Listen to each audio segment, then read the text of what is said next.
Very little is known about Legolas prior to the events in the Fellowship of the Ring. Despite his important role in being royalty, his history is never really discussed or dived into. We know some things about the history of his elven lineage, but that's all we really have to work with. So we're going to base this build on the Legolas we know from the Lord of the Rings films.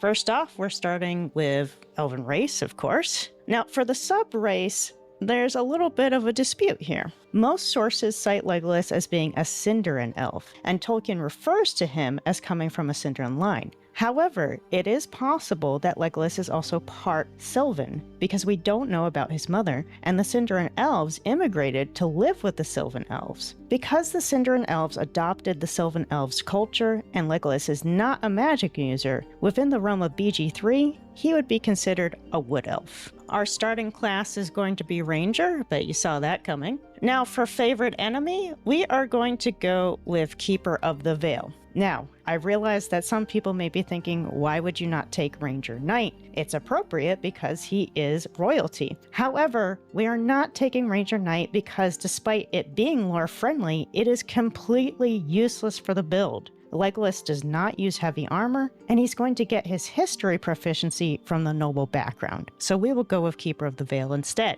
For Natural Explorer, honestly nothing on here is very pertinent to Legolas as a character, but I believe that the closest we can get here is Wasteland Wanderer Poison because of the types of creatures that he had to fight off in Mirkwood, such as spiders and orcs that sometimes use poison on their weapons. For the background, we are going to go with Noble, which will open up proficiency in History and Persuasion. And for the ability points, I'll just point out here that you can do this a bit differently if you would like to, but realistically, Legolas should not be under 10 in any of the stats, so we are going to do it as such that he doesn't have anything too low. So we're going to have a strength of 10, Dexterity is going to stay at 17 with that +2. Con is going to go up to 16. Intelligence is going to go up to 10. Wisdom, we're going to have at 11, and I know this is uneven. You have the potential to even it out later with different items and other ways of increasing stats throughout the game. And then Charisma 10.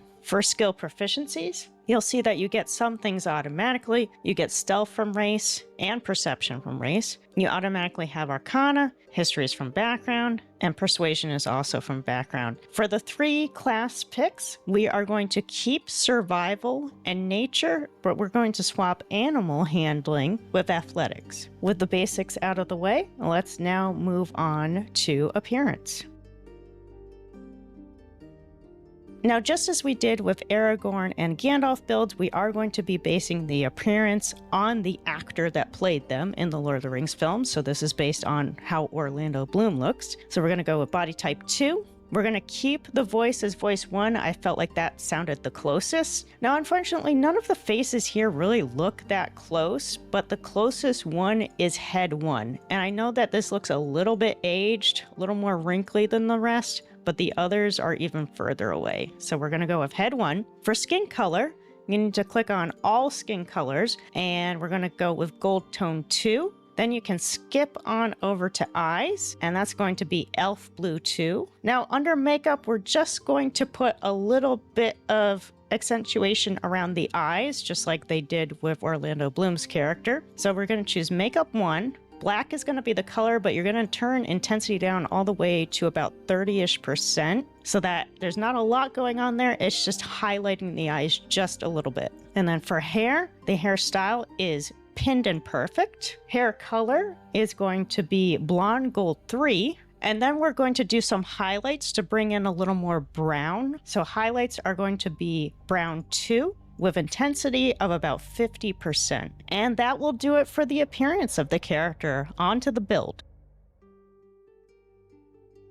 Like Aragorn, Legolas has a couple different fighting styles too, even though he is primarily an archer. So we're going to be multi-classing him. But firstly, we'll stay in Ranger for a bit. The first 2 spells are going to be Hunter's Mark and Longstrider, so we're just strictly going for functionality with the spells. And the fighting style is, of course, going to be archery. Level 3, we have to choose one more spell. We're going to go with Enhanced Sleep, our other functional option that is still relevant to Legolas. And then the subclass, we're going to go with Hunter. And by going with Hunter, we open up Hunter's Prey. Now, all of the Hunter's Prey options here are relevant for Legolas's character. However, we're going to go with Colossus Slayer because often Legolas is the one to get that last hit in on that really big monster. Now at level 4, I know this seems a bit early, but we're actually ready to start our multi-classing. We're going to multi-class into Rogue, and the reason for this is because of the mobility of Legolas. The rogues in BG3 are really the most mobile, so we are going to use Rogue to make him more mobile. And with the first rogue level, we're unlocking the sneak attacks. Now, granted, Legolas is not really a sneaky archer. However, you can use sneak attack damage as long as you have advantage on the enemy. In addition to unlocking the sneak attacks, we also unlock expertise in 2 skills. So we're going to change what it automatically selected. And instead, we're going to grab Athletics and Perception. At level 2 Rogue, we unlock all of the cunning actions, Hide, Dash, and Disengage. And the dash and disengage will be really important to this build. We're going to do one last level in Rogue, which will unlock the subclass. Now we're going to go with Thief, and it's not because Legolas is a thief, obviously, but it is because of the subclass features, which are Fast Hands, so gaining an additional bonus action, which for him will mean an additional attack, and then resistance to falling damage. Now at this point, we're going to multi-class one more time, this time into Fighter. And this time for fighting style, we're going to choose 2 weapon fighting. Because in addition to Legolas being an archer, he also fights with 2 long knives, or what in BG3 would probably be a short sword or a rather long dagger. Fire level 2, you're just opening up Action Surge, so allowing another round of attacks. At level 3, it's time to choose the subclass in this as well, and we're going to go with Champion because of the subclass feature, which is the number you need to roll a critical hit while attacking is reduced by 1. The effect can stack, and there are items throughout the game that will help you stack that effect. So we're going for higher critical chance. And now at level 10, and I know this is late in the game, but we finally get access to that first feat, and we are going to go with Athlete. Reason 1 is because we can even out that dexterity to a healthy 18, and also because when you are prone, standing up uses significantly less movement, and jump distance increases by 50%. All of it good for this build. Then at level 11, you finally unlock that extra attack. And at final level 12, because this is level 6 in Fighter, we actually get access to a second feat. And the second feat is just going to be good old ability score improvement. We're going to bring the dexterity all the way up to 20. And that is the build. We will now go into the bonus section. Just a quick note here before we get into equipment options. If you like to prioritize your extra attack or feats, take your fighter levels first. The build order presented is meant to be the most lore-friendly and hit the character-relevant features of the subclasses early on, but there's nothing wrong with changing the order in which these classes appear.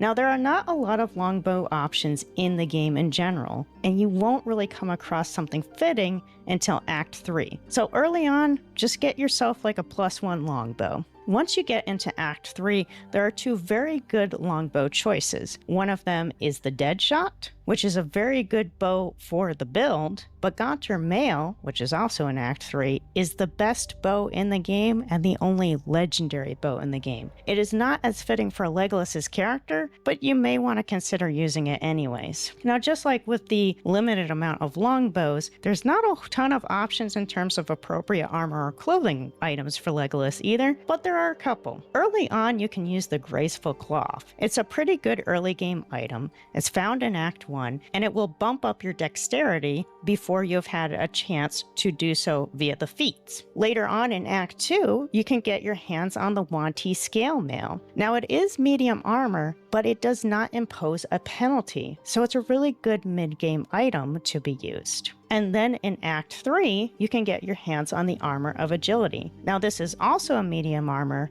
but just like the Wanty Scale Mail, it does not apply a penalty. and it will make him very difficult to hit in your late game. Now, as far as helmets go, obviously Legolas does not wear helmets. However, there is an option in game to toggle helmets on and off so that you can't actually see them. Now, if it doesn't bother you to get a little bit outside the realm of lore friendly, you can use Saravok's horned helmet and just toggle it to off so it doesn't actually show up, because this helmet is going to help you get criticals more often, just like some of the weapons we're going to talk about. This helmet is found in Act 3. Now, here are a few options for what is called long knives. The Knife of the Undermountain King is a short sword, and it's good for getting in criticals more often, just like that helmet, and it's found in Act 1. It's a very good item for that early in the game. Bloodthirst is technically a dagger, but it will work just fine. It's also focused on getting criticals more often, just like the Knife of the Undermountain King, but it's not found until Act 3.